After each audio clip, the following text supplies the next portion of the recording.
Hello everyone, welcome to sovereign IAS. आज के इस लेक्चर में हम बात करने वाले हैं इंटरनेशनल ट्रेड की, जिसमें हम बात करेंगे बैलेंस ऑफ पेमेंट की, फॉरेक्स रिजर्व की, एफटीएज हमने कहाँ कहाँ पे साइन किए, कितने टाइप के होते हैं, वो सारी चीज़ें हम देखेंगे।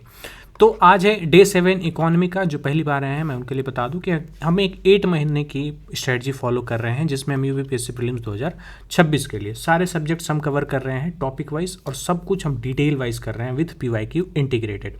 पहले हम लेक्चर पढ़ते हैं, फिर हम उससे सॉल्व पीवाईक्यू करते हैं। डेली आपको पीडीएफ और टारगेट्स आपको टेलीग्राम चैनल पे प्रोवाइड कराए जाते हैं, डिस्क्रिप्शन में लिंक है, ज्वाइन कर लीजिए। इससे पहले अगर आपने कोई सब्जेक्ट नहीं देखा है तो जाके देखिए, पॉलिटी चेक करिए, फिर हिस्ट्री चेक करिए। हिस्ट्री के हमने तीनों पार्ट कर रखे हैं, एंशिएंट हिस्ट्री, मेडिवल हिस्ट्री और मॉडर्न हिस्ट्री। उसके बाद हमने किया था ज्योग्राफी भी हमने पूरी कंप्लीट कर ली, physical geography, world geography, Indian geography और यूपी स्पेशल ज्योग्राफी। उसके बाद हमने इन्वायरमेंट किया, इन्वायरमेंट के 3 लेक्चर हुए हैं, बाकी अभी बाकी हैं, हो जाएंगे। उसके बाद हमने स्टार्ट किया था साइंस भी हमने क्या कर लिया, कंप्लीट कर लिया, 2 लेक्चर बचे हैं, इसके भी हो जाएंगे। उसके बाद हम स्टार्ट कर रहे हैं, चला रहे हैं economy. Daily target with PDF आपको प्रोवाइड कराया जाता है, आपको पढ़ना होता है और शाम को आपको वीडियो देखनी होती है। इसी पीडीएफ में ही 2010 से लेकर 2025 के बीच में जो भी वीवाईक्यू आए हैं टॉपिक वाइज, वो सारे इंटीग्रेटेड होते हैं। वो हर साल हर पीडीएफ में ऐसा ही होता है। ओके, इन सब की मर्ज पीडीएफ भी आपको टेलीग्राम चैनल पर मिल जाएगी। अगर आप वीडियोज़ नहीं देखना चाहते, नोट्स चाहते हैं, तो ये एकदम अपडेटेड नोट्स हैं, आपको मिल जाएंगे। ठीक है, तो ये टारगेट्स पुराने हैं और ये टारगेट्स हम कल का पढ़ रहे हैं, क्योंकि एक दिन की वीडियो नहीं आई थी। ओके, तो बैलेंस ऑफ पेमेंट पढ़ेंगे, फिर ट्रेड डेफिसिट, एक्सचेंज रेट, फिर फॉरेन एक्सचेंज रिजर्व, फिर एफडीआई और एफपीआई। ओके, ऑलराइट, तो आइए शुरू करते हैं। तो जो हमारा आज का टॉपिक है वो है क्यों कंट्रीज ट्रेड करती हैं, balance of payment, exchange rate, फेरा से फेमा हुआ था, एफडीआई, एफपीआई, और फिर उसके बाद हम सॉल्व करेंगे पीवाईक्यू। तो देखिए, हम पहले बातें देखते हैं कि हमने एक्चुअली अब तक क्या पढ़ रखा है। तो हमने स्टार्ट किया था बैंकिंग सॉल्व किया, फिर बैंकिंग से पहले कुछ टर्म्स वगैरह देखे थे, बेसिक हमने देखा था इकोनॉमिक्स का। उसके बाद हमने क्या सॉल्व किया, उसके बाद हमने कैपिटल मार्केट देखा, शेयर वगैरह सारी चीज़ें हमने देखी। फिर हमने टैक्सेशन सिस्टम देखा कि टैक्स कैसे कलेक्ट किया जाता है।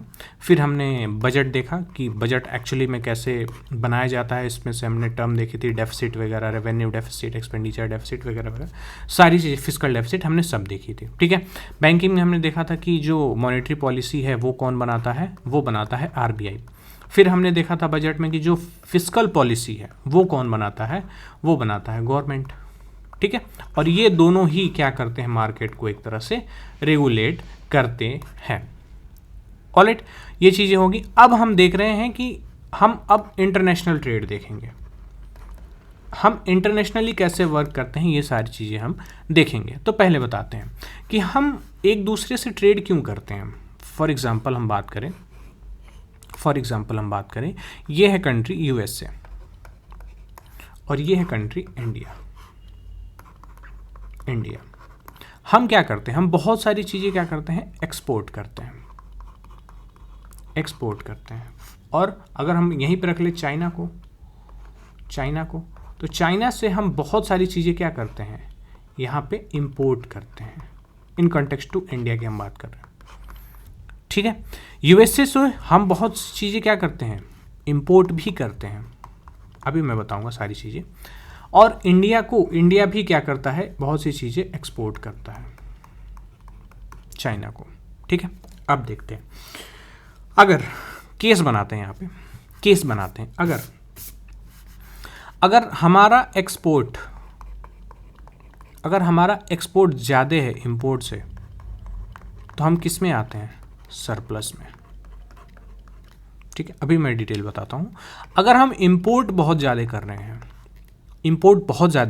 और एक्सपोर्ट बहुत कम कर रहे हैं, तो हम कहाँ आते हैं, इंपोर्ट बहुत ज़्यादा कर रहे हैं और एक्सपोर्ट कम कर रहे हैं, तो वो हम आ जाते हैं डेफिसिट में। ठीक है, ट्रेड डेफिसिट होता है। ओके, अब ये वाला जो केस है ये हमारा यूएसए के साथ चलता है। ठीक है, यूएसए के साथ चलता है, क्यों, क्योंकि हम यूएसए को बहुत सारी चीज़ें एक्सपोर्ट करते हैं, लेकिन हम इंपोर्ट बहुत कम चीज़ें करते हैं। Whereas in respect to China, China के रेफरेंस में अगर हम बात करें तो चाइना से हम बहुत सारी चीज़ें इंपोर्ट करते हैं और एक्सपोर्ट करते हैं काफ़ी कम चीज़ें। और हम मार्केट ट्रेड क्यों करते हैं, ठीक है, हम ट्रेड क्यों करते हैं, क्योंकि यहाँ पे कुछ चीज़ें हैं, यूएसए में बहुत सारी चीज़ें हैं जो वहाँ पे सूट करती है तो वो बना पाता है। इंडिया की चीज़ें, बहुत सारी चीज़ें हम क्या कर पाते हैं, हम यूएसए को वो सारी चीज़ें देते हैं जो वो नहीं कर पाता है। पोटेंशियल है बट वो और चीज़ों में इन्वॉल्व है। चाइना से हम सारी चीज़ें क्यों खरीदते हैं, क्योंकि चाइना के पास पोटेंशियल है बहुत सारी चीज़ों का, जो कि मिनिएचर छोटी छोटी चीज़ों से ध्यान रखता है। इसका प्रोडक्शन बहुत अच्छा है, ठीक है। फॉर एग्जांपल अगर मैं बात करूं तो हमने इंडिया और चाइना के बीच 125 बिलियन का अगर ट्रेड हुआ है तो 100 बिलियन का हमने क्या किया है, इंपोर्ट किया है, और 25 बिलियन का हमने क्या किया है, एक्सपोर्ट किया है। और ये रियल डेटा है 2 साल पहले का, ठीक है। तो हम ट्रेड करते हैं, यानी कि व्यापार करते हैं। ऑलराइट, आइए, इंटरनेशनल ट्रेड क्या होता है? Exchange of goods, services and capital across national borders. हम क्या करते हैं, एक्सचेंज करते हैं गुड्स का, सर्विसेज का, नेशनल बॉर्डर्स जो भी हैं उनके बीच में, ठीक है। Countries trade because no country can produce everything efficiently. हम ट्रेड क्यों करते हैं? हम ट्रेड इसीलिए करते हैं ना कि कोई कंट्री अपने आप में सारी चीज़ें नहीं उगा सकती है, ठीक है। ये क्या क्या करते हैं, trade allows specialization, trade allow करता है स्पेशलाइजेशन को, लोअर प्राइसेस को, and increase variety of consumer. For example हमारे यहाँ अगर कोई बन रहा है, जैसे फॉर एग्जांपल हम बात कर लें कि लीची होती है, ठीक है, मैंगो होता है, तो हम क्या करते हैं, मैक्सिमम चीज़ें एक्सपोर्ट करते हैं। फिर हम टी की भी बात कर लेते हैं, टी की, तो ये क्या करते हैं, ये कंज्यूमर्स बढ़ाते हैं हमारे, ठीक है। इंडिया के लोग खाएंगे तो बस इंडिया के ही लोग खाएंगे मैंगो, बट अगर हम एक्सपोर्ट कर रहे हैं तो पूरे दुनिया के लोग क्या खाते हैं, मैंगो खाते हैं, ठीक है। ये बेसिक चीज़ें हैं, ये अंडरस्टूड है ऑलरेडी। ऑलराइट, अब हम आते हैं थोड़ी सी थियरीज पे, किसने किसने थीरीज दी थी। ऑलराइट, तो मर्केंटलिज्म ये थीरी चलती है जब आप पढ़ते हैं वर्ल्ड हिस्ट्री। वर्ल्ड हिस्ट्री में मैंने बात की थी, वर्ल्ड हिस्ट्री का लेक्चर अगर मेंस का आपने नहीं देखा है तो जाके देख लीजिए, हमने पूरा PYQ सॉल्व किया। ओके, तो मर्केंटलिज्म की बात हम करते हैं, तो मर्केंटलिज्म थियरी ये कहती है कि जिसमें गोल्ड रिजर्व्स एकदम माना जाता था कि हम गोल्ड रखेंगे, और इसमें फोकस किस पे किया जाता था, एक्सपोर्ट पे। आप ध्यान रखिएगा, बहुत सारी चीज़ों पे हम क्या करते थे, यहाँ पे एक्सपोर्ट पे फोकस करते थे, इंपोर्ट हम कम करते थे, मंगाना हम कम करते थे, जिससे क्या होता था, ट्रेड सरप्लस को हम बरकरार रखते थे। ये कब होता था, 16th से 18th सेंचुरी यूरोप के टाइम पे, ठीक है। यूरोप क्या करता था, बहुत सारी चीज़ें एक्सपोर्ट करता था, ठीक है। एक्सपोर्ट करेगा तो उसके पास क्या आएगा, बहुत सारा पैसा आएगा, बहुत सारा धन आएगा, बहुत सारा गोल्ड आएगा, और वो गोल्ड रिजर्व करेगा, ठीक है। एडम स्मिथ ने थ्योरी दी थी एब्सोल्यूट एडवांटेज की। इसमें कहते हैं country produces a good using fewer resources than other, specialize in what you produce cheaply, right. ये चाइना पे बहुत बहुत बेहतरीन लागू होता है कि ये कहते हैं, एडम स्मिथ कहते हैं कि आप अपने पोटेंशियल में फॉलो करिए, ठीक है। जो चीज़ आप बहुत सस्ता बना सकते हैं उसी में आप एक्सपर्ट बनिए, स्पेशलाइज होइए। फॉर एग्जांपल टेक्नोलॉजी में अगर हम बात करें तो चाइना, ठीक है। AI मॉडल्स जो आजकल बहुत बहुत बहुत ज़्यादा ट्रेंडिंग में चल रहे हैं, तो AI मॉडल्स की हम बात करें तो वो कहाँ पे चीप हैं, बहुत सस्ते कहाँ पे हैं, बहुत सस्ते हैं चाइना में, ठीक है। तो ये क्या कर रहा है, country produces a good using few resources then other. अगर चाइना यहाँ पे मैं बताता हूँ, एडम स्मिथ की थ्योरी बताता हूँ। चाइना है एक तरफ और एक तरफ है USA, ठीक है। अगर जो AI बनता है, AI चलता है, थोड़ा सा डाइग्रेस कर रहा हूँ, जो AI चलता है वो GPUs पे चलता है, ठीक है। और GPUs में सबसे बड़ा अगर मैन्युफैक्चरर हम वर्ल्ड में बताएं तो वो है एनवीडिया GPUs बहुत बनाता है, ठीक है। तो USA के पास क्या है, एनवीडिया है, ठीक है, एनवीडिया है। इसके पास बहुत सारे ग्राफिक कार्ड हैं, इसके पास डेटा सेंटर भी हैं USA में, और यहीं से क्या होते हैं, बहुत सारे मॉडल्स निकल के आते हैं, जैसे कि एंथ्रोपिक, फिर ओपन AI, मेटा AI, ये सब किस पे चलते हैं, राइट। XAI, राइट, ग्रोक हम जिसको बोलते हैं ग्रोक, ठीक है। ये सब किस पे चलते हैं, ये एनवीडिया के चिप्स पे चलते हैं, ठीक है। USA ने क्या किया कि USA ने चाइना को बैन कर दिया कि भाई एनवीडिया तुम चाइना को GPUs नहीं दोगे, ठीक है। चाइना ने कहा ठीक है, हम नहीं चाहिए। इससे सस्ता खुद का इन्फ्रेंस लॉन्च किया इसने, और खुद ही सब कुछ बनाया, खुद आत्मनिर्भर बोलते हैं ना जिसको, आत्मनिर्भर बना। और आज के डेट में सबसे सस्ता एआई इसी के पास है, डीप सीक। अगर हम जो एआई है वो काम करते हैं टोकन्स पे, ठीक है, थोड़े से टोकन्स पे काम करते हैं, तो सबसे ज़्यादा किसी मॉडल का अगर यूज़ होता है टोकन तो वो होता है डीप सीक का, ठीक है। कुछ प्रोवाइडर्स हैं, आप जाके देखेंगे तो यहाँ पे 52 ट्रिलियन टोकन इस्तेमाल हुए हैं और ये नंबर 1 पे है, ठीक है। उसके बाद कुछ ओपन मॉडल्स हैं जैसे कि कीमी, राइट, कीमी किसका है, मूनशॉट का, मूनशॉट एआई। फिर जेड एआई का GLM 5.3 5.2 ये मॉडल्स हैं, अपडेट होते रहते हैं, ठीक है। हाँ, और एक यहाँ पे जेमिनाई, ये भी लिख लीजिए, जेमिनाई, ठीक है। तो कहने का मतलब ये है कि ये एक्सपर्ट है किसमें, अपने आप को ढालने में। ये एक्सपर्ट है किसमें, ये एक्सपर्ट है अपनी चीज़ों को बनाने में। और ये जो मॉडल्स हैं ये क्लोज्ड मॉडल्स हैं। ये क्या है, क्लोज्ड मॉडल्स हैं। आपको पता नहीं लग पाएगा कि ये कैसे वर्क करते हैं, ठीक है। आप पैसे देंगे तभी ये काम करेंगे। वेयर एज ये जो मॉडल्स हैं कीमी, जेड एआई, ये सब क्या है, ये ओपन मॉडल्स हैं। ये क्या है, ओपन मॉडल्स हैं। ओपन मॉडल्स क्या होते हैं कि वो रखे हुए हैं, आपको अगर इस्तेमाल करना है, उन्होंने डेवलप कर दिया, फ्री में छोड़ दिया, आपको इस्तेमाल करना है, आप अपने लैपटॉप में डाउनलोड करिए, चलाइए, कोई पैसा नहीं, कोई इंटरनेट की ज़रूरत नहीं, कुछ सब्सक्रिप्शन की ज़रूरत नहीं, कुछ नहीं, आप चलाइए। लेकिन एक चीज़ ये यहाँ पे वो हो जाती है कि जिसमें मैटर ये करती है कि इसको चलाने के लिए हमें रैम बहुत अच्छा चाहिए होता है, रैम बहुत अच्छा चाहिए होता है, जीपीयू भी हमें चाहिए होता है, और स्टोरेज भी काफ़ी अच्छा चाहिए होता है, ठीक है। तो ये बात है। ऑलराइट, आज के डेट में अगर हम एपीआई की बात करें, फॉर एग्जांपल मैं बताता हूँ कि मैं कभी कभी यूज़ करता हूँ डीपसीक। तो डीपसीक जो 1 रुपये में काम कर देता है, सॉरी हाँ 1 रुपये में जो काम कर देता है, वहीं पे अगर मैं एंथ्रोपिक से कराने जाऊँ तो वो एंथ्रोपिक मुझे करता है 100 रुपये में, ठीक है। ये इतना डिफरेंस आता है। ऑलराइट, सो ये थोड़ी सी अलग बात होगी, लेकिन मैं बता रहा था कि आप जिस चीज़ में एक्सपर्ट हैं उसी चीज़ में थोड़े से कम रिसोर्सेज में आप क्या बनाइए, cheap produce, I mean cheap बनाइए, दूसरे से सस्ता बनाइए। यही बात हुई थी कि आप क्या करिए, दूसरे से सस्ता बनाइए तो आप मार्केट में क्या कर पाएंगे, बहुत ज़्यादा ग्रो कर पाएंगे, ठीक है। कंपैरेटिव एडवांटेज ने दिया था डेविड रिगार्डो की थियरी है। इसमें ये कहते हैं कि even if one country is better at everything, trade benefits both if each specialises in what it does relatively better. इसमें ये कहते हैं कि अगर कोई कंट्री हर एक तरीके से बेटर है, is better at everything, trade benefits both, right, अगर बहुत अच्छी है तो जो ट्रेड होगा वो दूसरी कंट्री को भी बेहतर बनाएगा, राइट, दूसरी कंट्री को भी बेहतर क्या करेगा फ़ायदा पहुंचाएगा। ऑलराइट, ठीक है। फिर देखते हैं फैक्टर इंडोमेंट की थियरी। ये किसने दी थी, हेक्स और ओलिन ने।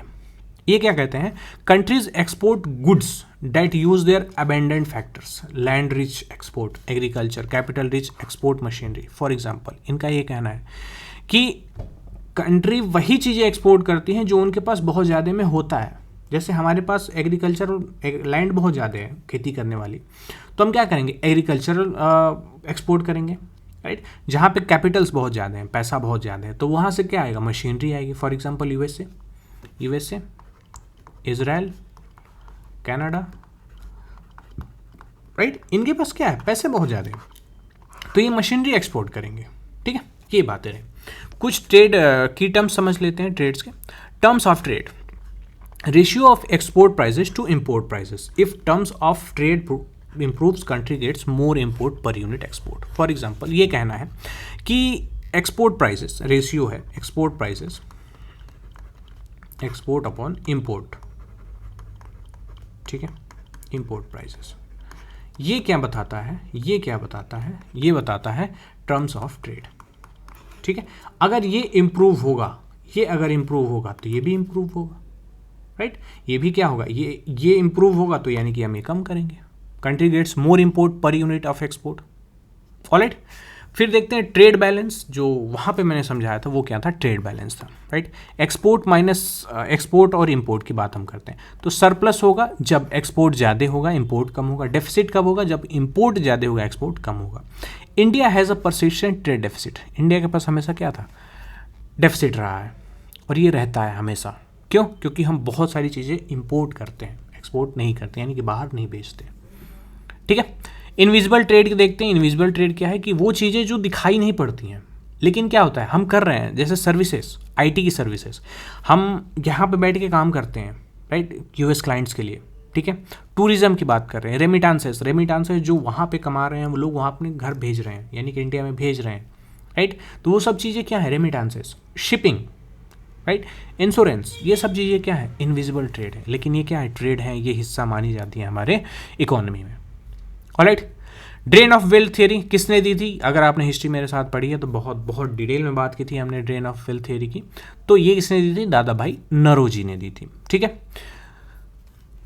Argued British India had a favourable trade balance but the surplus was drained as unrequited export to pay British services. ये देखिए, इंडिया के पास फेवरेबल ट्रेड बैलेंस था, इंडिया के पास फेवरेबल ट्रेड बैलेंस था। एग्जाम्पल, फेवरेबल ट्रेड बैलेंस यानी कि इंडिया के पास था, तो ब्रिटिशर्स के टाइम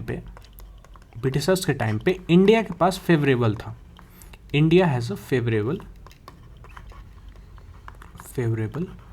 ट्रेड बैलेंस, ठीक है। अब बताइए कि इंडिया के पास फेवरेबल था, यानी कि इंडिया एक्सपोर्ट बहुत ज़्यादा करता था, ठीक है, एक्सपोर्ट बहुत ज़्यादा करता था। आपको याद है कि हम बहुत सारी चीज़ें रॉ मटेरियल कहाँ करते थे, एक्सपोर्ट करते थे ब्रिटिश में, और ब्रिटिश से फाइनल गुड्स बन के फैक्ट्री से आते थे और हम क्या करते थे, बेचते, आई मीन वो कंज्यूम करते थे, ठीक है। तो एक्सपोर्ट क्या करते थे हम, बहुत ज़्यादा करते थे, इम्पोर्ट से ज़्यादा, ठीक है। तो अगर हम इंपोर्ट करें तो इंडिया के पास क्या है, फेवरेबल है, लेकिन ये जो एक्सपोर्ट कर रहे हैं इससे जो क्या मिले, धन राशि प्राप्त हो रही है, राइट। इससे जो हमको क्या मिल रहा है, मनी मिल रहा है, अमाउंट मिल रहा है, राइट, कैपिटल मिल रहा है, उसका हम क्या करते थे, कैपिटल मिल रहा है, इससे हम क्या करते थे, ब्रिटिशर्स की सैलरी हम देते थे, ब्रिटिशर्स की सैलरीज देते थे हम, सारी चीज़ें हम उसी पे क्या हो जाती थी, खर्च हो जाती थी, ठीक है। Alright, okay. तो ये थी ड्रेन ऑफ वेल्थ थियरी, दादा भाई नौरोजी ने दी थी। फिर अब देखते हैं बैलेंस ऑफ पेमेंट, बहुत इंपॉर्टेंट है, और आप आए दिन न्यूज़पेपर अगर पढ़ते हो तो सुनते होंगे कि बैलेंस ऑफ पेमेंट क्राइसिस हो गया है। किसके साथ? अभी बांग्लादेश के साथ हुआ था, उसके बाद उससे पहले नेपाल के साथ हुआ था, फिर श्रीलंका के साथ हुआ था। बहुत, श्रीलंका वाला तो बहुत बहुत बुरी तरीके से हुआ था, ठीक है। तो balance of payment crisis, I mean balance of payment पहले पढ़ते हैं कि बैलेंस ऑफ पेमेंट होता क्या है। बैलेंस ऑफ पेमेंट यानी कि हमारे पास एक खाता है, हमारे पास एक शीट है, एक किताब है, जिसमें हम सारे ट्रांजैक्शन लिखते हैं। हमने कितना इंपोर्ट किया, कितने का हमने पैसे का इंपोर्ट किया, कितनी चीज़ों को हमने एक्सपोर्ट किया, और कितनी चीज़ें ऐसे थोड़ी सी मिस्टेक टाइप की हो जाती हैं, नहीं, तो वो हमने किया, ठीक है। तो ये सारी चीज़ें हम क्या करते हैं, एक खाते में लिखते हैं, एक खाते में हम क्या करते हैं, लिखते हैं। तो ये क्या होता है, सभी ट्रांजैक्शंस का ये एक नोटबुक होता है, हर ट्रांजैक्शंस का ये क्या होता है, एक नोटबुक होता है, ठीक है। Systematic record of all economic transaction between resident of a country and the rest of the world during a financial year. एक साल में, राइट, एक साल में एक कंट्री का जो भी होता है between residence of a country and the rest of the world, एक इंसान के बीच में जो भी ट्रांजैक्शन होता है वो क्या कहलाता है, ये बैलेंस ऑफ पेमेंट कहलाता है, ठीक है। Balance of payment always balances current account, capital account और एरर, ठीक है। इसमें हम क्या देखते हैं, करेंट अकाउंट देखते हैं, करेंट अकाउंट, कैपिटल अकाउंट और एरर, इन तीनों चीज़ों को मिला के हम क्या बोलते हैं, ये होता है बैलेंस ऑफ पेमेंट, ठीक है। कैपिटल, करेंट अकाउंट यानी कि डे टू डे वाले टास्क, कैपिटल अकाउंट यानी कि जो चीज़ें कैपिटल, यानी कि हमने लास्ट क्लास में पढ़ा था टैक्सेशन वाले में बजट वाले में, तो राइट, तो इसमें क्या होती है, कैपिटल यानी कि हम कुछ एसेट क्रिएट कर रहे हैं, ठीक है, और बहुत लॉन्ग टर्म के लिए। फिर एरर यानी कि कुछ ओमिशन वगैरह हो जाता है, उसको हम एरर कहते हैं, ठीक है। स्ट्रक्चर की बात करते हैं, जिसमें हम करेंट अकाउंट की बात करते हैं। तो करेंट अकाउंट में कौन कौन से कंपोनेंट आते हैं, तो जैसे कि ट्रेड इन गुड्स, मर्केंटाइन, एक्सपोर्ट और इंपोर्ट की बात आती है तो क्या होता है, करेंट अकाउंट होता है। ट्रेड इन सर्विसेज, सर्विसेज का जब ट्रेड होता है जैसे आईटी, टूरिज्म, शिपिंग, तो ये भी किस में आता है, करेंट अकाउंट में आता है। फिर बात करते हैं प्राइमरी इनकम की, जैसे इन्वेस्टमेंट इनकम, फिर वेजेस यानी कि जो भत्ता वगैरह मिलता है, ये सारी चीज़ें किस में आती हैं, करेंट अकाउंट में। सेकेंडरी इनकम, रेमिटांसेस, ग्रांट्स, गिफ्ट्स, ये सब किस में आती हैं, सेकेंडरी इनकम, ये भी करेंट अकाउंट में आती हैं, ठीक है। तो इनका नेचर क्या होता है, ये फ्लो आइटम्स हैं, डे टू डे ट्रांजेक्शन होता है, ठीक है। India has a usually current account deficit. अब करेंट अकाउंट तो है लेकिन डेफिसिट हो गया, यानी कि हम बहुत सी सारी चीज़ें क्या कर रहे हैं, इंपोर्ट कर रहे हैं, ठीक है, और कम चीज़ें हम एक्सपोर्ट कर रहे हैं, तो वो जो पैटर्न कहलाता है वो क्या कहलाता है, डेफिसिट कहलाता है, ठीक है। तो इंडिया के पास क्या है, करेंट अकाउंट डेफिसिट डेली का होता है। क्यों होता है? क्योंकि हम ऑयल इंपोर्ट करते हैं और ऑयल क्या होता है, बहुत बहुत बहुत ज़्यादा पैसे इंडिया से बाहर लेके जाता है। यही रीज़न है कि करेंट अकाउंट डेफिसिट कम हो तो हमने क्या प्रपोजल किया कि हम क्या करेंगे, एथेनॉल क्या करेंगे, ब्लेंड करेंगे। कितना? 20% तक, 20% तक क्या करेंगे हम, एथेनॉल ब्लेंड पेट्रोल डालेंगे, ठीक है। अब इससे एक और प्रॉब्लम अभी क्या हो गई है कि एथेनॉल ब्लेंडिंग से जो शुगर केन है वो डाइवर्टेड हो गई है एथेनॉल फैक्ट्री में। अगर शुगर केन डाइवर्ट हो गया है तो इसी वजह से जो शुगर के प्राइसेस हैं वो बढ़ गए हैं, ठीक है। तो समझ में आया? तो एक जगह हम कहीं खो रहे हैं, एक जगह पा रहे हैं, एक जगह खो रहे हैं, एक जगह पा रहे हैं, ठीक है, ये चीज़ें हैं। ऑलराइट, फिर कैपिटल अकाउंट, कैपिटल कुछ चीज़ें बढ़ रही हैं, जैसे एफडीआई फॉरेन डायरेक्ट इन्वेस्टमेंट, अभी आगे हम पढ़ेंगे इन दोनों के बीच में difference. Foreign portfolio investment, last class में जब हमने शेयर वाला कैपिटल मार्केट पढ़ा था तो देखा था। एक्सटर्नल कॉमर्शियल बोरोइंग, फिर एनआरआई डिपॉजिट्स, फिर गवर्नमेंट बोरोइंग, बायलैटरल या फिर मल्टीलेटरल, ये किस में आता है, कैपिटल अकाउंट में आता है, ठीक है। जैसे asset ownership changes, capital inflows help finance CAD, ठीक है। ये जब पैसे आता है, फॉर एग्जांपल मैं बताता हूँ कि कैपिटल अकाउंट जब इंडिया में आता है तो ये वाली चीज़ें क्या होती हैं, थोड़ी कम होती है। क्यों? क्योंकि हमारे पास पैसा है, हम दे सकते हैं, हम एक्सपोर्ट कर सकते हैं चीज़ें। तो क्या होता है, करंट अकाउंट थोड़ा सा सुधरता है लेकिन अच्छा नहीं होता है, ठीक है।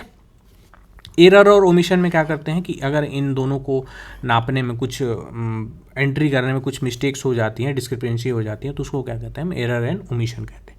इन तीनों चीज़ों को मिला के हम क्या कर पाते हैं, हम क्या कहते हैं कि बैलेंस ऑफ पेमेंट। और यही चीज़ें गड़बड़ हो जाती हैं जब करेंट अकाउंट हमारा बहुत बहुत ज़्यादा बढ़ जाता है और कैपिटल अकाउंट कम हो जाता है, तो उसी को हम क्या बोलते हैं, क्राइसिस बोलते हैं, बैलेंस ऑफ पेमेंट क्राइसिस। यानी कि हम डे टू डे के टास्क भी नहीं कर पाते हैं। जैसे जब श्रीलंका में हुआ था बैलेंस ऑफ पेमेंट क्राइसिस, तो आपने सुना होगा न्यूज़ चैनल्स में कि अब श्रीलंका के पास बस 2 दिन का खाना बचा है, 2 दिन का पैसा बचा है, 3 दिन का पैसा बचा है, तो क्या, करेंट अकाउंट का बचा है, कैपिटल अकाउंट उनके पास अब खत्म हो चुका है, ठीक है। ओके, करेंट अकाउंट डेफिसिट क्या होती है, current account debits is greater than credits. अभी हमने देखा India imports more good, specially crude oil, gold, electronics, then it exports, ठीक है, ये तो होगा ही। Partially offset by surplus in services, IT export, remittances from diaspora, ठीक है। लेकिन थोड़ा थोड़ा सरप्लस आता है, कैसे, सर्विसेज में। हम क्या करते हैं, बहुत सारी चीज़ें एक्सपोर्ट करते हैं, आईटी की चीज़ें बहुत सारी एक्सपोर्ट करते हैं, और रेमिटेंसेस पाते हैं। जो विदेश में लोग रहते हैं वो क्या करते हैं, अपने घर पे पैसे भेजते हैं, यानी कि इंडिया में पैसे भेजते हैं। तो जब इंडिया में पैसे भेजते हैं तो हमारा क्या होता है, थोड़ा सा ये कैपिटल अकाउंट बढ़ता है। जैसे कि हम बात करते हैं एनआरआई डिपॉजिट्स, ठीक है। Okay, India current account deficit typically range from 1 to 3% of GDP का 1 से 3% हम क्या रहते हैं, डेफिसिट में रहते हैं। लेकिन डेंजरस कब था, 2012-13 में, जब ये पहुंच गया था कितना, 4%, 4 से 5%, ठीक है। अब फाइनेंसिंग कैपिटल अकाउंट डेफिसिट, यानी कि जो कैपिटल अकाउंट डेफिसिट है उसको कम करना है, ठीक है। तो कम करना है तो क्या होता है, हम क्या करेंगे, एफडीआई ले आएंगे, एफपीआई लेंगे, एक्सटर्नल कॉमर्शियल बोरिंग, यानी कि बाहर से हम पैसे उधार लेंगे। एनआरआई जब डिपॉजिट्स करेंगे इंडिया में तो क्या होगा, कैपिटल इनफ्लो होगा।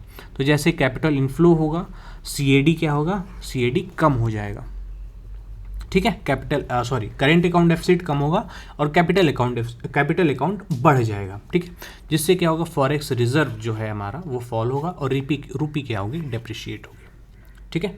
जैसे ये कह रहा है कि हाँ कैपिटल इनफ्लो होगा, यानी कि पैसे यहाँ से बाहर जाए, ठीक है। तो जो हमारा फॉरेक्स रिजर्व है वो कम हो गया। फॉरेक्स रिजर्व जो हमारे दूसरी कंट्री के मुद्राएं हैं, राइट, वो क्या हो जाती हैं, कम हो जाती हैं। तो जब कम हो जाएंगी तो इंडिया पे प्रेशर बन जाता है। तो जब इंडिया प्रेशर बन जाता है तो रुपी जो होता है वो काफ़ी सस्ता हो जाता है, ठीक है। सस्ता यानी कि हम कम डॉलर दे के ज़्यादा पैसे खरीद सकते हैं, यानी कि जो रुपए की वैल्यू है वो कम हो जाती है, ठीक है। Okay, alright. तो फॉर्मूला क्या होता है बैलेंस ऑफ पेमेंट का, current account plus capital account plus error और ओमिशन इज इक्वल टू 0। ठीक है, ओके। फिर देखते हैं forex and exchange rate system, कि जो डॉलर का दाम कितना रुपए तय होगा, कैसे होता है, फॉरेन एक्सचेंज क्या होता है, फॉरेक्स क्या होता है। तो फॉरेक्स वो होता है कि जहाँ पे करेंसीज ट्रेड की जाती है, जैसे कितनी की करेंसी कौन सी है। फॉर एग्जांपल थोड़ी सी बात करते हैं, आरबीआई है, आरबीआई के पास क्या होता है, बहुत सारे पैसे आते हैं, वो लोग लेके बाहर से आते हैं, तो क्या करते हैं, एक्सचेंज कराते हैं। ठीक है, तो एक्सचेंज कराते हैं, तो इसके पास मान लीजिए डॉलर है, बहुत डॉलर है। तो कोई लेके आया, कोई इंडिया में आया, कहा कि आप $1 मुझे दे दो। ठीक है, तो आरबीआई ने कहा कि ठीक है, तुम 100 रुपये दे दो, मैं तुम्हें $1 दे देता हूँ। ठीक है, फिर क्या हुआ, अब जब रुपए की वैल्यू गिरने लगी यानी कि इसकी वैल्यू बढ़ने लगी। ठीक है, और इसकी वैल्यू गिरने लगी, तो अब क्या होगा, 120 रुपये दो, तो आरबीआई कहेगा ठीक है, तुम $1 ले जाओ। ठीक है, तो ये क्या होता है, और ये चीज़ें कैसे मेंटेन होती हैं, कि ये चीज़ें ऐसे होती हैं कि फॉर एग्जांपल अगर आरबीआई के पास डॉलर बहुत ज़्यादा है, बहुत ज़्यादा है, क्योंकि दूसरी करेंसी है, आरबीआई के पास डॉलर बहुत ज़्यादा है, तो वो सस्ते में देगा। आपके पास मान लीजिए कि किसी बाज़ार में गए, उसके पास एक ठेला वाला है, उसके पास भिंडी बहुत ढेर सारी पड़ी है। ठीक है, तो भिंडी क्या देगा, सस्ती देगा। ठीक है, अब अगले मार्केट में गए तो कहे कि यार भिंडी तुम तो पिछली बार 15 रुपये पाव दिए था, अब इस बार यार तुम 30 रुपये 20 रुपये पाव दे रहे हो। तो बोलेगा कि सर मेरे पास भिंडी आ ही नहीं रही है। तो यानी कि कैपिटल इनफ्लो, जो डॉलर का इनफ्लो है आरबीआई के पास, वो नहीं हो रहा है, तो जिसकी वजह से क्या होता है, डॉलर की वैल्यू बढ़ जाती है, यानी कि हमारे रुपए की वैल्यू गिर जाती है। ठीक है, तो ये चीज़ें समझ में आ रही है थोड़ी सी। तो ये सब कैसे मेंटेन होता है, ये सब कैसे चीज़ें होती हैं, तो ये सब होती हैं जैसे एक्सचेंज रेट, ये सब चीज़ें मार्केट से तय होती हैं, मार्केट से। ठीक है, मार्केट से कैसे, डिमांड एंड सप्लाई से। अगर जिस दिन मार्केट में डिमांड बहुत ज़्यादा हो गई डॉलर की, तो डॉलर होगा वो बहुत महंगा हो जाएगा। अगर डिमांड कम हो गई, अगर डिमांड डॉलर की कम हो गई, तो ये सस्ता हो जाएगा। ठीक है, तो आरबीआई के पास क्या है, एक ऐसा, हर एक बैंक के पास है, हर एक सेंट्रल बैंक के पास है क्या कि जहाँ पे जो फॉरेन करेंसीज हैं उनका ट्रेड होता है, उसी को हम क्या बोलते हैं, फॉरेक्स बोलते हैं, राइट, फॉरेन एक्सचेंज बोलते हैं। और आरबीआई के पास ये सब चीज़ें हैं, डॉलर है, गोल्ड है, ये सब चीज़ें क्या आती हैं, ये फॉरेक्स में आती हैं, कि हमने रिजर्व रखा है, अगर कोई आया दूसरे कंट्री से तो मैं उसको क्या करूँगा, बेच दूंगा। ठीक है, तो आप ये मत समझिए डॉलर है ये। ठीक है, the market where currencies are traded, foreign exchange जो है फॉरेक्स कहलाता है, जहाँ पे जो करेंसीज है वो ट्रेड होती हैं। Forex reserves, foreign currency asset held by RBI को क्या करता है, फॉरेन करेंसी हेल्ड करता है, जैसे यूएसडी, यूएस डॉलर, यूरो, फिर गोल्ड, एसडीआर होल्ड करता है। फिर इंडिया का जो फॉरेक्स रिजर्व है वो 640 से 660 बिलियन, यानी कि बहुत ज़्यादा पैसा है इसके पास, आरबीआई के पास। लेकिन अब क्या हो रहा है, थोड़े कम हो रहे हैं, अभी मैं बताऊंगा क्यों। ठीक है, तो ये क्या होता है, टॉप 5 में ग्लोबली है इंडिया के पास फॉरेक्स, यानी कि इंडिया के पास विदेशी मुद्राएं बहुत ज़्यादा हैं। अगर इंडिया की जो वैल्यू है वो गिरने लगी, तो डॉलर क्या करेगा, ये बेचने लगेगा, जिससे इंडिया की वैल्यू सुधार होगी। ठीक है, एक्सचेंज रेट सिस्टम कैसे तय होता है, एक्सचेंज रेट यानी कि कितने रुपए होगा, 1 रुपये जो $1 है, 100 रुपये होगा, 50 रुपये होगा, 20 रुपये होगा, ये कैसे तय होगा, तो ये तय होता है, एक्सचेंज रेट के सिस्टम होते हैं। कितने सिस्टम, 3 होते हैं। ठीक है, एक तो फिक्स्ड होता है, government and central bank fix rate against reference currency. India के ने ये क्या होता है, फिक्स्ड क्या होता है कि हमने फिक्स कर रखा है, राइट, आरबीआई ने मिलके प्लस सेंट्रल गवर्नमेंट ने मिलके क्या कर लिया, फिक्स कर लिया कि जो $1 की वैल्यू होगी वो आज भी 100 रुपये होगी, 2 साल बाद भी 100 रुपये होगी, ये हमेशा 100 रुपये ही होगी। ठीक है, तो ये हम कब करते थे, ये हम करते थे 1991 से पहले, जब हमारे पास एलपीजी नहीं आया था, सिलेंडर नहीं, लिबरलाइजेशन, प्राइवेटाइजेशन, ग्लोबलाइजेशन जब नहीं आया था, तब क्या हम करते थे, ये यूज़ करते थे। जो किस पे फिक्स था, वो फिक्स था हमारा पाउंड पे, पाउंड स्टर्लिंग पे क्या था हमारा, फिक्स था। ठीक है, ओके। फिर आते हैं फ्लेक्सिबल। फ्लेक्सिबल, जो आज का डेट चल रहा है, जो आज के टाइम पे चल रहा है, जिसमें क्या होता है, market forces of demand and supply determine rate. Market forces जो होती हैं वो तय करती हैं कि आपके डॉलर की, आपके करेंसी की क्या वैल्यू होगी। ठीक है, इसमें क्या है एग्जांपल, जैसे यूएसए, यूके, जापान, यूरोजोन, ये क्या है, ये सारी चीज़ें ये जो हैं ये फ्लेक्सिबल होते हैं। ठीक है, ये फ्लेक्सिबल हैं, ये इनके गवर्नमेंट तय नहीं करती है, इसमें गवर्नमेंट का हस्तक्षेप नहीं होता है। यहाँ पे इंडिया का नाम है नहीं, तो इसका मतलब इंडिया के अगर हम बात करें एक्सचेंज रेट सिस्टम में गवर्नमेंट आरबीआई क्या करती है, इंटरफेयर करती है। यूएसए को इन्होंने छोड़ दिया, यूएसए ने डॉलर को छोड़ दिया है कि भाई तुम्हारी जो कीमत होगी वो मार्केट तय करेगा, हम कुछ नहीं करेंगे। हमने पैसे छापे, उस हिसाब से गोल्ड रिजर्व रखा, उस हिसाब से हमने सिक्योरिटीज़ रखी, उस हिसाब से मैंने जीडीपी बढ़ाई, सब कुछ कर दिया। ठीक है, फिर तुमको छोड़ दिया, तुम जाओ। ठीक है, वैसे ही यूके की करेंसी, जापान की, फिर यूरोजोन की, यूरोप की। फिर अब बात करते हैं मैनेज्ड फ्लोट, डर्टी फ्लोट जिसको कहते हैं। ये क्या करते हैं, मार्केट डिटरमाइंड। इसमें यह है कि हाँ मार्केट डिटरमाइन करेगा, लेकिन क्या करेगा, सेंट्रल बैंक भी इंटरवीन करेगा ताकि जो वोलेटिलिटी है वो आराम से चलती रहे। जैसे कि इंडिया पोस्ट 1993 के बाद जो आज हमारा चल रहा है वो कौन तय करता है, वो कैसे चलता है, मैनेज्ड फ्लोट से। फॉर एग्जांपल ये वाली हमने बात की थी, तो आज के टाइम पे हम क्या करते हैं, हमारी जो करेंसी है वो, हमारी जो मार्केट वैल्यू, करेंसी की मार्केट वैल्यू है वो तो मार्केट से डिसाइड होती ही होती है, यानी कि वो तो फ्लेक्सिबल है ही, प्लस फ्लेक्सिबल वो है, लेकिन आरबीआई भी तय करता है। कैसे, जब हमारी वैल्यू बहुत गिरने लगती है, राइट, हर दिन न्यूज़ में आ रहा है कि रुपए की वैल्यू इतनी गिरी, रुपए की वैल्यू इतनी गिरी, रुपए की इतनी, तो आरबीआई क्या करता है, इसके पास क्या है, फॉरेक्स है। फॉरेक्स में अभी हमने क्या बताया, इसके पास क्या है, डॉलर है। तो वैल्यू कम हो रही है, यानी कि मार्केट में डॉलर की वैल्यू क्या हो रही है, बढ़ रही है। तो ये क्या करता है, आरबीआई अपने से डॉलर उठाता है और बेच देता है। ठीक है, जिससे मार्केट में क्या होता है, डॉलर बढ़ जाता है, थोड़ी सी डिमांड कम हो जाती है, जो सप्लाई है वो फुलफिल हो जाती है, तो थोड़ा सा जो हमारी वैल्यू है करेंसी रुपये की वो बढ़ जाती है। ठीक है, तो ऐसे क्या करता है, मैनेज करता है फ्लोटिंग रेट। ऑलराइट, फिर देखते हैं अब डीवैल्यूएशन एंड डेप्रिसिएशन। डीवैल्यूएशन यानी कि अपनी करेंसी को डीवैल्यू कर देना। फॉर एग्जांपल कि आप ये कहेंगे कि सर ये बताइए कि अगर $1 है, 100 रुपये मार्केट के हिसाब से चल रहा है, तो आरबीआई इंटरफेयर कर रहा है, तो आरबीआई जब इंटरफेयर कर रहा है तो हम ₹1 क्यों ना कर दें, होगी बात तो सही है आपकी। तो इसका मतलब क्या होता है, आप इस अपनी करेंसी को डीवैल्यू कर रहे हैं। आपकी औकात इतनी नहीं है, इतनी भी कम नहीं है, लेकिन आप अपने आप को कम आंक रहे हैं। क्यों, क्योंकि मुझे बेनिफिट मिले। ठीक है, चाइना यही करता है।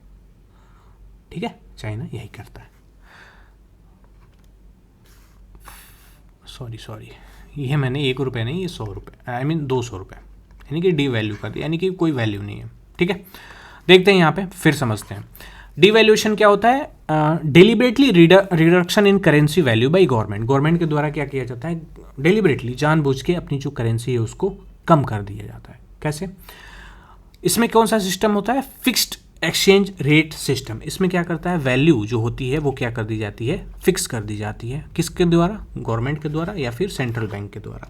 राइट, इंडिया एक एग्जाम्पल है जिसमें कब किया था, 1966 और 1991 के बाद उसने क्या किया था, अपनी करेंसी को डिवैल्यू कर दिया। ठीक है, डेप्रिसिएशन यानी कि natural fall in currency value due to market forces. Depreciation यानी कि जो आज के टाइम हमारे चल रहा है कि मार्केट में किसके कारण, मार्केट फोर्सेस के कारण हमारी करेंसी क्या हो जाती है, कम हो जाती है, यानी कि मार्केट वैल्यू कम हो जाती है। ठीक है, ये कैसे डिसाइड होता है, ये होता है फ्लेक्सिबल से। ठीक है, ये होता है फ्लेक्सिबल से, जो अभी हमने देखा। इसमें कौन डिसाइड करता है, मार्केट डिसाइड करता है। ठीक है, इंडिया एग्जांपल है, डेली रूपी फ्लक्चुएशन अगेंस्ट यूएसडी। डेप्रिसिएशन हमारा होता है डेली। ठीक है, इसका जो अपोजिट है वो एप्रिसिएशन होगा। ऑलराइट, ठीक है। इंडियाज 1991 डिवैल्यूएशन, रूपी डिवैल्यूएटेड बाई 20% इन 2 स्टेप। 2 स्टेप में इंडिया की जो वैल्यू है, करेंसी है, उसको डिवैल्यू कर दिया गया। कितना 1 जुलाई को और 3 जुलाई को। किसके द्वारा, मनमोहन सिंह के द्वारा। बैलेंस ऑफ पेमेंट क्राइसिस हो रहा था तब। ठीक है, फिर करेंसी कन्वर्टेबिलिटी, कि कौन सी करेंसी कितनी कन्वर्टेबल है। तो बात ये है current account convertibility, current account convertibility कि हम कितना करेंट मतलब कि पैसे कन्वर्ट कर सकते हैं, ठीक है। तो करेंट अकाउंट में हम पूरा कन्वर्ट कर सकते हैं। फॉर एग्जांपल आपको समझ थोड़ा सा, जैसे करेंट अकाउंट चल रहा है, ठीक है, करेंट अकाउंट में हम क्या करते हैं, डेली नीड्स को, हम डेली ट्रांजेक्शन को हम क्या करते हैं, इसमें रखते हैं करेंट अकाउंट में, ठीक है। तो करेंट अकाउंट में अगर आप ट्रेड कर रहे हैं तो क्या होगा, आप डॉलर लेके आएंगे, आप डॉलर में पैसे चाहेंगे, तो आरबीआई क्या करेगा, आरबीआई से कहेंगे ये लोग कि भाई मेरा आज का हिसाब कर दो, तो पर मुझे डॉलर में दे दो। तो क्या करेगा, आरबीआई के पास जो डॉलर की जो खेप है, जो डॉलर का वो पैसा है, फॉरेक्स है उसके पास, वो क्या करेगा, वो जाएगा, ठीक है। तो करेंट अकाउंट में अगर ट्रेड करेंगे तो अगर आप दिन भर में $100 का ट्रेड किया है आपने, तो आपको $100 तुरंत मिल जाएंगे, जो भी आपकी करेंसी है उसमें, और डॉलर में आपको मिलेंगे अगर आप डॉलर में कर रहे हैं। तो ये क्या कहलाता है, करेंट अकाउंट कन्वर्टिबिलिटी, ठीक है। फ्री कन्वर्जन ऑफ रूपी for trade in goods and services, fully convertible है, कब से, 1994 से, रंगराजन कमेटी 1994 में बनी थी तब। फिर कैपिटल अकाउंट कन्वर्टिबिलिटी में क्या है, free conversion for investment, investment के लिए आप कन्वर्ट कर सकते हैं, लैंडिंग के लिए कन्वर्ट कर सकते हैं, बोरोइंग के लिए कन्वर्ट कर सकते हैं, लेकिन आप पूरा कन्वर्ट नहीं कर सकते, ठीक है। ये क्या है, पार्शियल कन्वर्टेबल, कि आपको डॉलर पूरे नहीं मिल पाएंगे, ठीक है, कब, कैपिटल अकाउंट में, ठीक है। तारापुर कमेटी बनी थी 1997 में, 2006 में, जिसने कहा था कि आप फुल कन्वर्टेबल रखिए, इसमें भी कैपिटल अकाउंट में भी फुल कन्वर्टेबिलिटी रखिए, लेकिन क्या, कुछ प्री कंडीशंस के साथ, ठीक है, कुछ प्री कंडीशंस के साथ, ठीक है। तो हमारे लिए इंपॉर्टेंट क्या हो रहा है अब तक जितना हमने पढ़ा, कि इंपॉर्टेंट ये है कि मर्केंटिलिज्म, एब्सोल्यूट एडवांटेज, कंपैरेटिव, ये सब चीज़ें क्या आपको बेस बना दिया, ठीक है, फाउंडेशन क्रिएट कर दिया। ये trade balance, invisible trade, drain of wealth, ये चीज़ें थोड़ी सी। फिर बैलेंस ऑफ पेमेंट बहुत इंपॉर्टेंट है हमारे लिए, कौन कौन सा, करेंट अकाउंट कैसे ट्रेड होता है, फिर कैपिटल अकाउंट कहाँ कहाँ पैसे जा रहे हैं, फिर एरर हो गया, ठीक है, करेंट अकाउंट डेफिसिट हमने देखा क्या होता है, फिर फॉरेक्स यानी कि जो हमारे पास विदेशी मुद्रा का भंडार है उसका कैसे काम करता है, वो उसकी जो वैल्यू है वो बढ़ती घटती कैसे है, ठीक है, वो हमने देख लिया कैसे कैसे देखती है। फिर हम करेंसी कन्वर्टेबल कर लिए कि हम जो कोई भी करेंसी है उसको कन्वर्ट कर रहे हैं तो उसका क्या सीन है, ठीक है। इसमें से रिलेटेड 2 कमेटी हैं, रंगराजन कमेटी और तारापुर कमेटी, इंपॉर्टेंट है हमारे लिए, ठीक है। फिर अब देखते हैं फेरा, फेमा और एफडीआई और एफपीआई, ठीक है। तो फेरा बन गया फेमा, कब से, फॉरेन एक्सचेंज रेगुलेशन एक्ट बन गया, foreign exchange management act, foreign exchange की बात करते हैं, 1973 में आया था, 1993 में अमेंड हुआ था। इसमें क्या था, रेस्ट्रिक्टिव था, फॉरेक्स डीलिंग्स वर क्रिमिनल ऑफेंस। अगर आप कोई भी चीज़ फॉरेक्स में डील कर रहे हैं, यानी कि फॉरेन करेंसीज में डील कर रहे हैं, जैसे डॉलर है आपके पास, येन है, बाकी और भी करेंसीज हैं जो आप डील कर रहे हैं, तो आपको क्या मिलता था, क्रिमिनल की सज़ा मिलती थी, ये क्रिमिनल एक्ट था, ठीक है, लिबरलाइजेशन से पहले। उससे क्या था कि सीवियर, ये ऐसा क्यों किया जाता था, क्योंकि हमारे पास फॉरेक्स उस टाइम नहीं था। क्यों फॉरेक्स क्यों नहीं था, कि हमने अपने मार्केट खोले ही नहीं थे, हमसे कोई ट्रेड ही नहीं कर रहा था, तो हमको डॉलर कहाँ से मिलेगा। इसी वजह से क्या आया था, अमेंड किया गया था 1993 में कि भाई फॉरेक्स आने दो, लोग बिजनेस करेंगे, सब ट्रेड करेंगे, तो उनके पास डॉलर आएंगे, तो वो क्रिमिनल ऑफेंस थोड़ी हो जाएगा, तो इसको चेंज किया गया। फिर प्री लिबरलाइजेशन, सीवियर फॉरेस्ट कौन एडमिनिस्ट्रेट करता था, ये आरबीआई करता था और ईडी करता था, ठीक है। यहाँ पे क्रिमिनल एक्ट था, लेकिन जब चेंज हुआ कब, फिर 1973 से 1993 तक चला, फिर 1999 में इसको नाम ही चेंज कर दिया गया, क्या कर दिया गया, फॉरेन एक्सचेंज मैनेजमेंट एक्ट, और नाम चेंज किया गया, इसका नाम था जो चेंज हुआ, इसको ये है एक PYQ, किस एग्ज़ाम का, IB का, ठीक है, IBSCIO 2025 का, ठीक है, याद आ गया, ओके। तो अब ये कब इनेक्ट हुआ, तो 1999 में इनेक्ट हुआ, PYQ है 2013 का। अप्रोच क्या रही, facilitative, forex dealings are civil offence, अगर आप कुछ फॉरेक्स में डील कर रहे हैं तो आप सिविल ऑफेंस आएंगे, अगर आपके पास नहीं है, कोई कागजात नहीं है उसके, कुछ है नहीं, तो सिविल ऑफेंस होगा, ठीक है, सिविल ऑफेंस होगा, फाइन वगैरह लगेगा। 1991 के बाद ग्लोबल इंटीग्रेशन के बाद ये हो गया। कौन करता है ये सब चीज़ें, फेमा कौन देखता है, तो फेमा देखता है RBI, foreign exchange management act, ठीक है। अब देखते हैं ये एफडीआई और एफपीआई के बारे में हमने कैपिटल मार्केट में देखा था, बट फिर से देखते हैं हम, क्योंकि यहाँ ज़रूरी है। तो FDI होता है फॉरेन डायरेक्ट इन्वेस्टमेंट आ रहा है, और FPI क्या होता है, फॉरेन पोर्टफोलियो इन्वेस्टमेंट। जैसे FDI क्या होता है, लॉन्ग टर्म का होता है, एकदम स्टेबल होता है, कम से कम जो इन्वेस्टर एक्वायर करते हैं वो करते हैं 10% से ज़्यादा, ठीक है। 10% से ज़्यादा क्या करते हैं, किसी में एक्वायर करते हैं, कोई स्टेक किसी कंपनी में एक्वायर करते हैं, तो वो क्या आता है, वो FDI के थ्रू आता है पैसा। FPI से क्या होता है, शॉर्ट टर्म का होता है, वोलाटाइल होता है, और इसको क्या बोलते हैं हम, हॉट मनी बोलते हैं, जिसमें क्या होता है, इन्वेस्टर जो होते हैं किसी कंपनी के शेयर्स या बॉन्ड खरीदते हैं, और जब प्रॉफिट होता है, जब देखते हैं कि मार्केट अब गिरने वाला है, आई मीन प्रॉफिट नहीं हो रहा है, तो मार्केट से पैसा निकाल के चले जाते हैं, जिससे क्या होता है, हमारा शेयर मार्केट पूरा कोलैप्स हो जाता है, जैसे अभी कुछ टाइम पहले हुआ था। यानी कि FPI से पैसे निकल जाते हैं, ठीक है। But thanks to mutual fund में इन्वेस्टमेंट सही है या नहीं है पता नहीं, बट म्यूचुअल फंड जो इंडियंस जो हैं वो काफ़ी ज़्यादा अब इन्वेस्ट कर रहे हैं SIP वगैरह में, म्यूचुअल फंड में, जिसकी वजह से अब क्या हो रहा है कि थोड़ा सा मार्केट अब थोड़ा सा स्टेबल होने की पूरी कोशिश कर रहा है। बट किसके द्वारा, इनके द्वारा। अब FPI का कोई रोल ज़्यादा नहीं रह गया, ठीक है।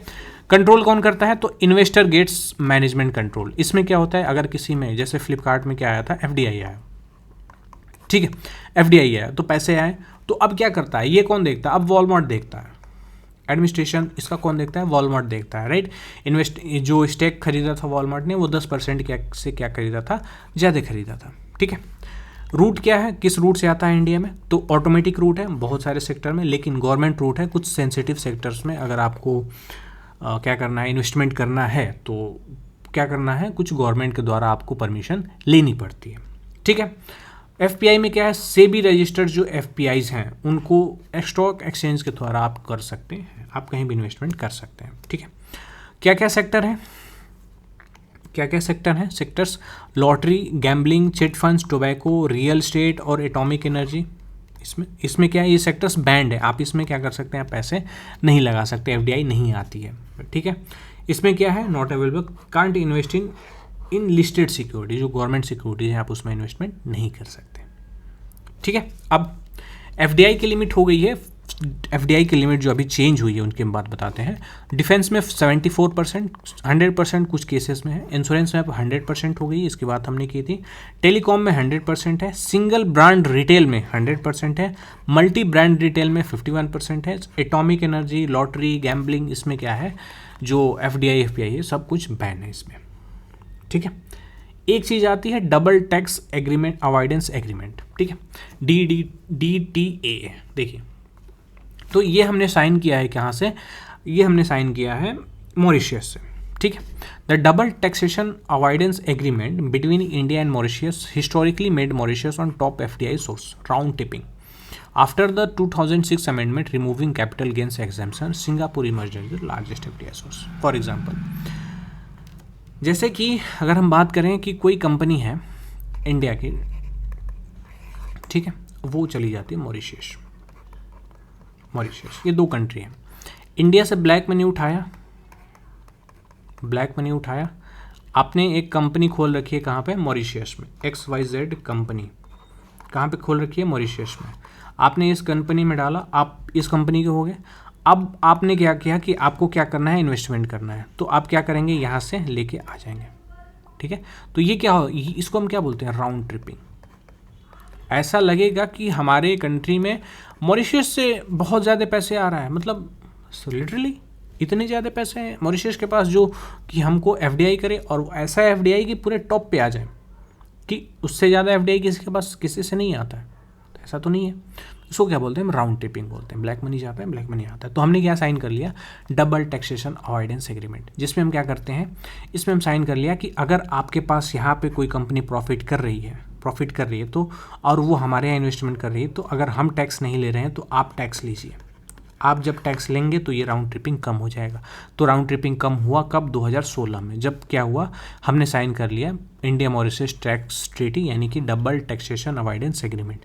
जब ये हमने साइन किया तो सिंगापुर क्या हो गया, अब सिंगापुर हमारा लार्जेस्ट सोर्स FDI का बन गया है, ठीक है। और ये PYQ आया 2023-24 में, ठीक है। अब देखते हैं थोड़ा सा ट्रेड एग्रीमेंट कि कौन कौन से हम ट्रेड साइन करते हैं। तो जो ट्रेड एग्रीमेंट हैं, जस्ट ए मिनट, जो ट्रेड एग्रीमेंट हैं कितने टाइप के हैं, तो एक है प्रेफरेंशियल ट्रेड एग्रीमेंट, जिसमें हम क्या करते हैं कि जो टैरिफ है कुछ चीज़ों पे वो हम कम कर देते हैं दोनों साइड में। तो हमने किससे साइन किया है, इंडिया और मर्कोसर पीटीए, प्रेफरेंशियल ट्रेड एग्रीमेंट। मर्कोसर हम किसको बोलते हैं, ये एक लैटिन वर्ड है जिसमें हम जो भी कंट्रीज़ हैं वहाँ की, जैसे ब्राज़ील है, ब्राज़ील, उरुगुए, परागुए, ठीक है, इन कंट्रीज से हमने क्या साइन कर रखा है, प्रेफरेंशियल ट्रेड एग्रीमेंट। कुछ चीज़ों पे क्या होती है, टैरिफ कम है हमारी तरफ से भी उनकी तरफ से भी, ठीक है।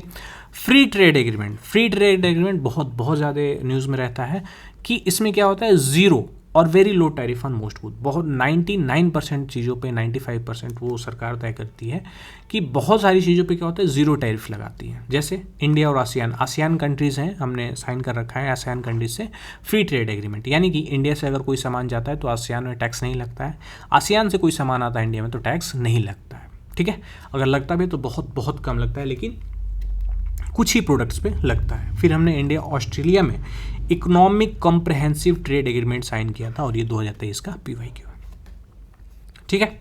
फिर हम बात करते हैं कस्टम्स यूनियन। कस्टम्स यूनियन में कॉमन एक्सटर्नल टैरिफ और इसमें क्या होता है, FTA जुड़ा होता है, जिसमें EU एक सिंगल मार्केट की तरह हमने क्या कर रखा है, EU से साइन कर रखा है कस्टम यूनियन। फिर कॉमन मार्केट की बात करते हैं तो कॉमन मार्केट में क्या आ जाता है, ये वाला आ जाता है, plus free movement of labour and capital, यानी कि यूरोपियन इकोनॉमिक एरिया। अब देखिए कॉमन मार्केट है क्या इनका, ये जो कॉमन मार्केट है कहाँ पे, पूरा यूरोप एक क्या है, एक कॉमन मार्केट है। आप घर से निकले, घर किचन किसी का किसी कंट्री में है, किचन एक कंट्री में किसी और कंट्री में, ठीक है, घर उनका, रूम किसी और कंट्री में, तो ऐसे बॉर्डर्स पे हैं। तो यानी कि अब ये क्या है, कॉमन मार्केट की तरह देखा जाता है यूरोपियन यूनियन को। फिर आते हैं economic union. Economic union common market भी है और यूनिफाइड इकोनॉमिक पॉलिसी भी है, यानी कि उनके पास मार्केट भी कॉमन है, प्लस उनके पास जो पॉलिसी है, इकोनॉमी की पॉलिसी है, वो भी क्या है, कॉमन है, एक ही है। तो वो कहाँ होता है, सिर्फ और सिर्फ यूरोपियन यूनियन में होता है, ठीक है। अब इंडिया ऑस्ट्रेलिया ने साइन किया था इकोनॉमिक कॉम्प्रहेंसिव ट्रेड एग्रीमेंट, जिसमें क्या था, India's first trade agreement with develop country. Australia एक ऐसी कंट्री बनी कि इंडिया ने पहली बार किसी डेवलप कंट्री के साथ साइन किया था क्या, FTA, ठीक है। बेनिफिट क्या था, zero duty access for Indian goods like textiles वहाँ आप बेच सकते हैं, जेम्स जो पत्थर वगैरह होते हैं वो, लेदर टू ऑस्ट्रेलिया में आप ये सब जीरो ड्यूटी एक्सेस पे आप बेच सकते हैं। But Australia get duty access free for minerals, wines etcetera. अब ऑस्ट्रेलिया से जो ये सब चीज़ें आएंगी वो हम फ्री में यहाँ पे जीरो टैरिफ हम लगाएंगे, ठीक है। इंडिया पहले भी साइन कर चुका है FTA किसके साथ, एशियान के साथ, जापान के साथ और साउथ कोरिया के पास, ठीक है। फिर अब आते हैं special economic zone. Special economic zone 2005 में बनाया गया, जिसमें क्या था कि एक ऐसा जगह बनाई जाती है जहाँ पे आप क्या करते हैं कि वो सारी चीज़ें एक्सपोर्ट के लिए होती हैं, ठीक है। जैसे कांडला वाला रीजन एक गिफ्ट सिटी बनी है, उसमें चीज़ें क्या होती हैं कि हम वहाँ से चीज़ें एक्सपोर्ट करते हैं, मैक्सिमम चीज़ें हम क्या करेंगे, एक्सपोर्ट करेंगे, ठीक है। वहाँ पे कोई टैक्स का कोई दिक्कत नहीं है, आपको इनकम टैक्स में एग्जेप्शन है, कस्टम ड्यूटी नहीं लगेगी, तो ये सारी चीज़ें हैं, ठीक है। तो सेज एक्ट आया था 2005 में, किसको रिप्लेस किया, एक्सपोर्ट प्रोसेसिंग जोन को क्या किया, इसने रिप्लेस किया, ठीक है। क्या एम था, एक्सपोर्ट को बूस्ट करना है, FDI लाना है और जॉब्स को क्रिएट करना है। और ये क्या है, PYQ है और किस एग्ज़ाम का है, तो UPSC का है, ठीक है। Tax incentives 100% income tax exemption for first 5 year, पहले 5 साल में आपको 100% इनकम टैक्स में छूट मिलेगी, 50% अगले 5 साल में और 50% प्लड बैक प्रॉफिट्स फॉर 5 मोर, 5 साल में फिर और मिल जाएगा। Customs duty free import of raw materials अगर आप कुछ मंगाते हैं तो आपको कोई टैरिफ नहीं देना है। Goods moving from domestic tariff area to SOG treated as exports. अगर कोई चीज़ें अगर नॉर्मल मेनलैंड से, इंडिया के मेनलैंड से और उस जगह पे जा रही हैं तो वो क्या मानी जाती हैं, वो एक्सपोर्ट मानी जाती हैं, ठीक है, ओके। बाबा कल्याणी कमेटी बनी थी 2018 में, इन्होंने ये कहा था कि SEG को 3E में बदल दीजिए, क्या है, एम्प्लॉयमेंट एंड इकोनॉमिक इनक्लेव बनाइए, ठीक है। देश बिल 2022 में प्रपोज किया गया, जिसमें कहा कि सेज एक्ट को आप क्या कर लीजिए, आप रिप्लेस कर दीजिए, किससे, development of enterprises and service hub bill से आप इसको चेंज कर दीजिए। लेकिन अब क्या हुआ है, अभी ये पास नहीं हुआ है, ठीक है। कुछ एक्सपोर्ट प्रमोशन की स्कीम्स हैं, देख लेते हैं। RoDTEP, रेमिशन of duties and taxes on exported products, replace MEIS, refunds embedded tax. PLI scheme बहुत बहुत इंपॉर्टेंट है, इसके बारे में हम आगे पढ़ेंगे, जिसमें क्या है, प्रोडक्शन लिंक इंसेंटिव से incentivise manufacturing for export, 14 sectors covered. ECLGS, emergency credit line guarantee scheme, covid के टाइम पे आई थी, जिसमें क्या था, MSME के एक्सपोर्टर्स थे, उनको क्रेडिट लाइन दिया जा रहा था, क्रेडिट दिया जा रहा था, ठीक है। FTP, फॉरेन ट्रेड पॉलिसी 2023 में, focuses on emerging sectors, e-commerce, district as export hubs. Districts को क्या करना था, एक्सपोर्ट हब बनाना था, जब फॉरेन ट्रेड पॉलिसी बनी थी 2023 में, तो ठीक है। अब आते हैं कुछ PYQ पे। तो FEMA, foreign exchange management act, was finally implemented in the year. किस ईयर में इंप्लीमेंट हुआ, तो 2002 में इंप्लीमेंट हुआ, अभी हमने ऊपर देखा है।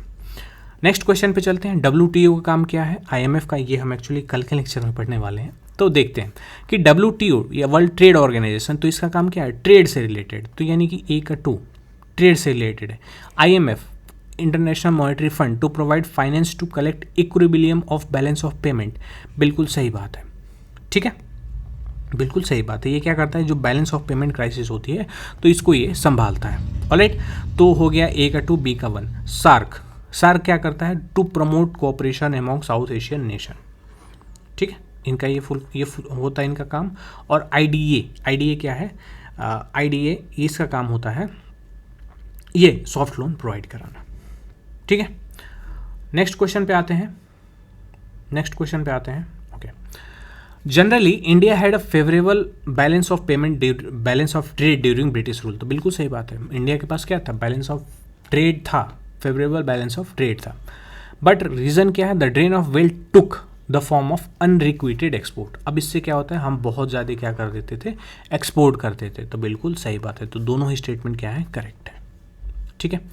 नेक्स्ट क्वेश्चन पे आते हैं। With reference to India Australia economic cooperation and trade agreement, ECTA, कौन सा स्टेटमेंट सही है। This is the first FTA signed by India. India ने पहला FTA साइन किया था, तो नहीं, इससे पहले सार्क आसियान के साथ, जापान के साथ और साउथ कोरिया के साथ साइन कर चुका था। तो ये स्टेटमेंट गलत हो जाएगा। Shri Sunil Barthwal, the commerce secretary of India, attending the meeting. तो ये उस टाइम का करंट अफेयर, तो ये सही है। ओके, नेक्स्ट क्वेश्चन पे चलते हैं। During 2023-24 Singapore emerge as the largest source of FDI in India. बिल्कुल सही बात है। The India Mauritius tax treaty amendment has brought of a major shift in countries as major sources of FDI to India. तो ये भी बिल्कुल सही बात है। अभी हमने क्या किया, साइन किया था DTAA, double taxation avoidance agreement, ठीक है। दोनों स्टेटमेंट क्या है, करेक्ट है। सॉरी, ये वाला नहीं, ये वाला करेक्ट है। और करेक्ट एक्सप्लेनेशन है किसका, A का। ऑलराइट, नेक्स्ट क्वेश्चन पे आते हैं। The value of national currency determined by demand and supply of foreign currency is called flexible exchange rate. तो अगर किसी कंट्री की जो नेशनल करेंसी है वो डिटरमाइन हो रही है किसके, मार्केट के द्वारा, डिमांड एंड सप्लाई के द्वारा, तो वो करेंसी क्या कहलाती है, वो जो होती है वो कहलाते हैं फ्लेक्सिबल एक्सचेंज रेट। तो बिल्कुल सही बात है। Demand and supply of the foreign currency is determined by the central bank. नहीं, डिमांड एंड सप्लाई मार्केट के द्वारा तय होता है, किसी सेंट्रल बैंक के द्वारा थोड़ी तय होता है, ठीक है। तो R रॉन्ग हो गया, A ट्रू हो गया, R रॉन्ग, A ट्रू, ठीक है। तो ये रहे कुछ आज का लेक्चर और ये कुछ फैक्ट्स हैं, आप यहाँ से देख सकते हैं। And thank you so much everyone. और नेक्स्ट क्लास में हम पढ़ने वाले हैं, यानी कि जो आज का टारगेट आप पढ़ रहे होंगे, तो आज आप पढ़ रहे हैं इंटरनेशनल ऑर्गेनाइजेशन, जिसमें WTO, IMF और ये वर्ल्ड बैंक आप पढ़ रहे हैं। तो इसको हम कल के लेक्चर में देखेंगे, यानी कि कल जो भी अपलोड होगा, आज आप पढ़ लीजिए प्लीज़। तो पहली बार आए हैं तो प्लीज़ सब्सक्राइब कर लीजिए। और इस क्लास की जो PDF है ऑलरेडी इस पर अपलोडेड है। और भी सब्जेक्ट्स अगर आपको देखनी है तो प्लेलिस्ट में जाके आप यहाँ से चेकआउट कर सकते हैं। इंस्टाग्राम पे भी आप फॉलो मुझे कर सकते हैं, ठीक है। मिलते हैं कल के लेक्चर में, तब तक के लिए thank you so much everyone, bye bye, take care.